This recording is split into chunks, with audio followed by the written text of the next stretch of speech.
Excellence, bonsoir. Bonsoir. Vous êtes président national du PDC, un parti politique qui n'est plus à présenter. Vous faites partie du G7.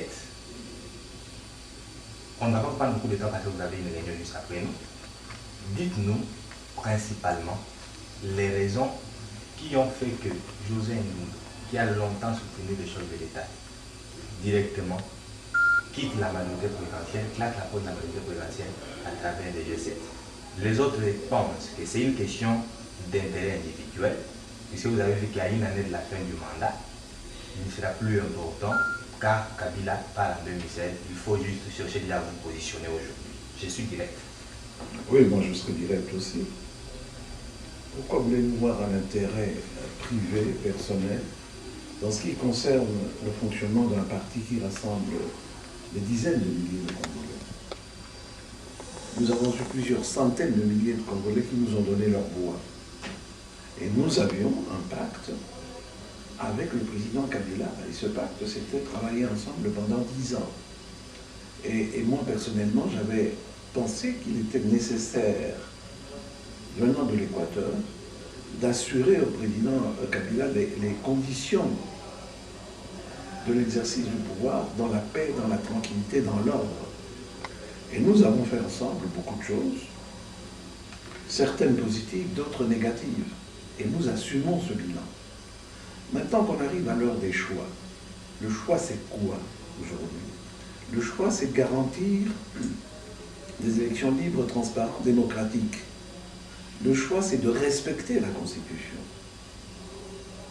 Il se fait que plusieurs indices indiquent de plus en plus clairement, comme le changement, la proposition de loi qui concerne aujourd'hui, qui excite les esprits aujourd'hui sur le référendum, que l'on veut modifier les règles du jeu.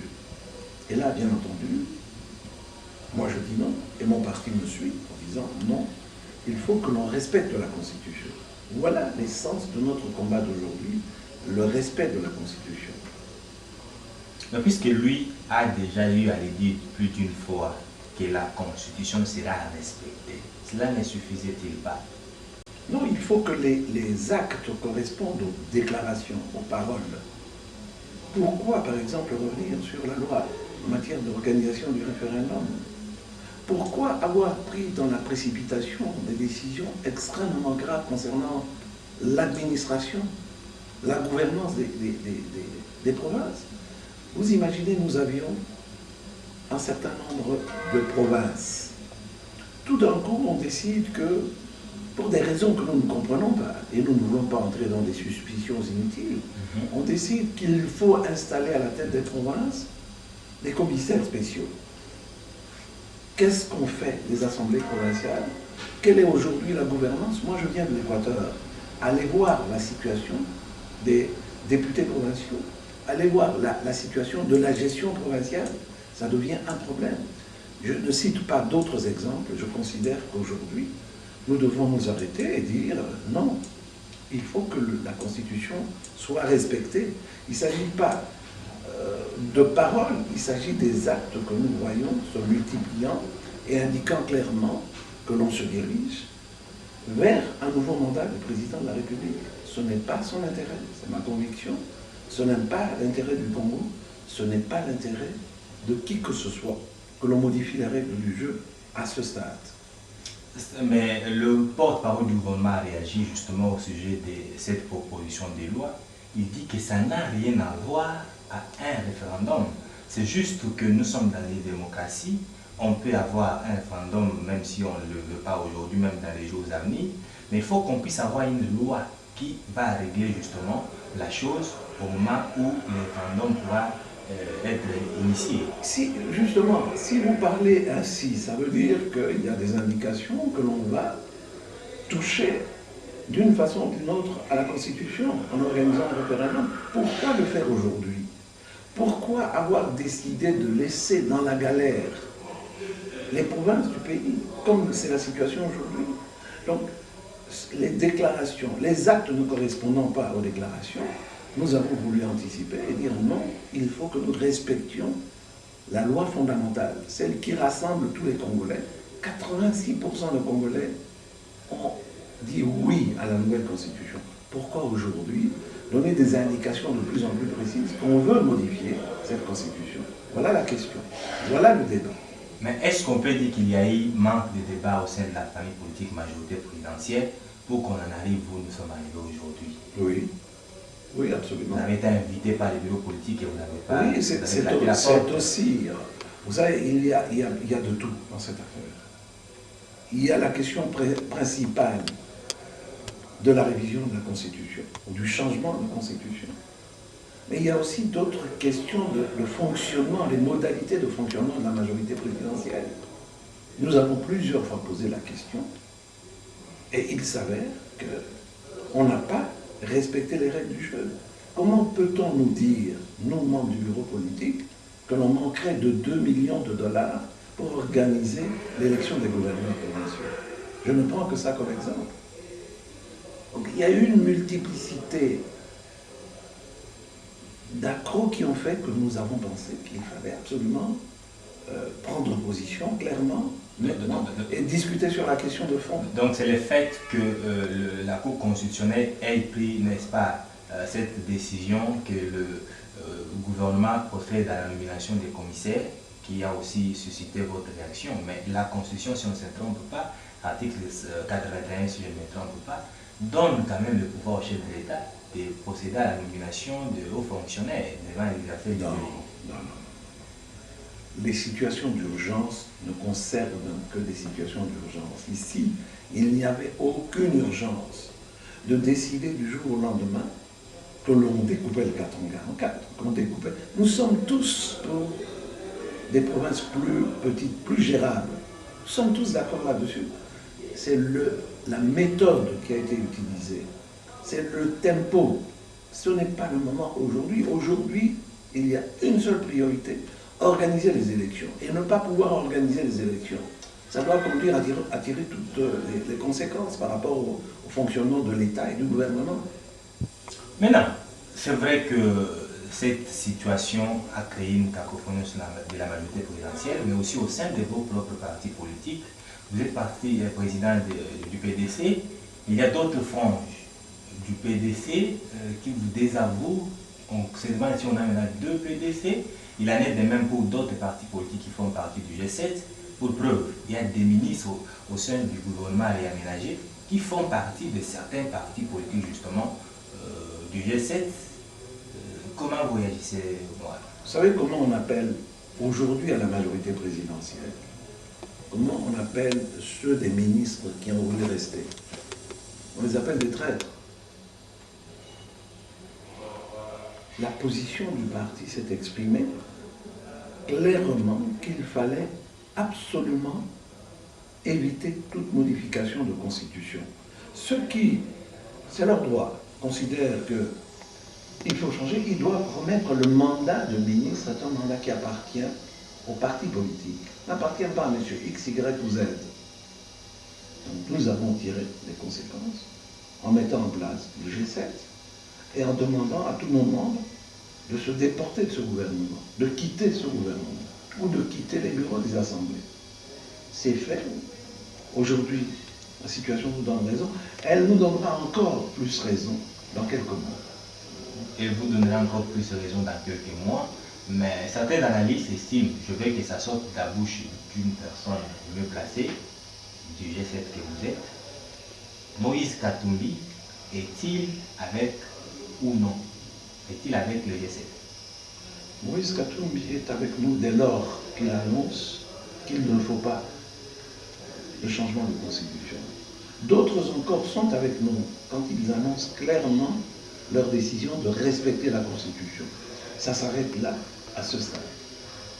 Ça s'arrête là, à ce stade. Quel avenir vous accordez à votre mouvement? On l'a vu en 2009 avec le départ d'Israël Kamere, qui avait aussi douté la majorité présidentielle. Il était d'ailleurs accusé d'être en train de jouer le jeu de la majorité. Est-ce que vous ne craignez pas aujourd'hui que les gens puissent aussi penser de la même sorte? Le contexte est tout à fait différent. Tout à fait différent. Je vous ai dit, le point premier celui qui nous rassemble, c'est non au changement, à la modification de la Constitution. Et nous réfléchissons aussi, comme G7, sur la gouvernance du pays, sur le respect du budget. Comment voulez-vous que nous arrivions, après 4 ans de mandat du président de la République, après que l'on ait installé un gouvernement, qu'on arrive à découvrir qu'on n'a pas les moyens pour organiser les élections? Donc il y a non seulement ce problème de constitution, mais il y a aussi un problème de conduite. Quel est le respect du budget? On vous annonce 15 milliards de dollars de budget, vous réalisez 3-4 milliards de budget concrètement. Quelle est la correspondance entre ce que vous annoncez? Disons par exemple qu'on a une des meilleures progressions en termes de production, de productivité, de croissance, et que l'on arrive à découvrir à la fin de 4 années qu'on n'a pas les moyens pour organiser les élections, et qu'il faille donc se retrouver dans des réunions à l'extérieur ou à l'intérieur pour dégager un processus devant conduire à des élections et à l'élection du président de la République. Pour terminer, Excellence, est-ce qu'on peut dire que le G7 est prêt pour participer au dialogue s'il y aura, ça sera bien sûr organisé? On ne fait pas la politique pour refuser le dialogue. Encore que le dialogue est aujourd'hui galvaudé. Si c'est pour aller à des discussions, pour conduire à l'établissement d'un calendrier électoral acceptable par toutes les parties, nous disons oui. Si c'est pour aller revoir les règles du jeu en matière de gouvernance, en matière de direction du pays, nous disons non. Donc nous sommes ouverts. Nous attendons des propositions concrètes, mais en attendant, nous évoluons, nous progressons, parce que nous voulons être une force politique incontournable.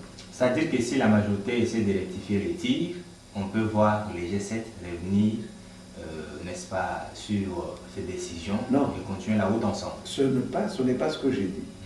Si c'est pour aller établir un calendrier électoral tolérable, acceptable par toutes les parties, parce qu'il n'y a pas que le G7, il n'y a pas que la majorité présidentielle, il y a d'autres forces politiques et sociales qui veulent une progression, un progrès dans un sens.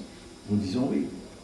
Mais si c'est pour aller revoir ou trouver des solutions pour se maintenir davantage à la tête du pays, nous disons non.